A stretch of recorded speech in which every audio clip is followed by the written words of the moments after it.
Hello mga kaliga! I am beside one of the players who also performed very well for tonight's game, which is Joseph Nunag of the EAC General. Joseph, congratulations on the team's win. So matanong ko lang, of course, I believe this is your first na champion as a EAC General. So how are you feeling right now?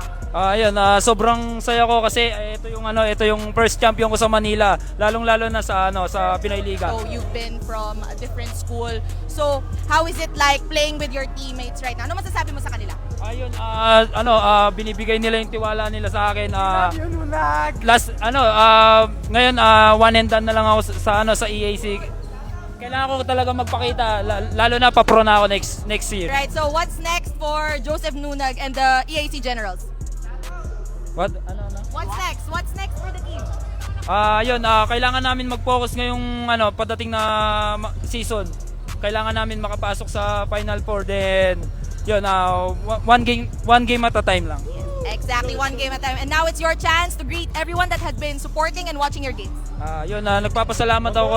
Unang-una, especially nagpapasalamat ako kay God at saka kay Coach Gerson sa EAC community, sa mga assistant coach, at saka yung mga pamilya kong sumusuporta sa akin, yung GF ko, yung mga tropa ko sa Pampanga.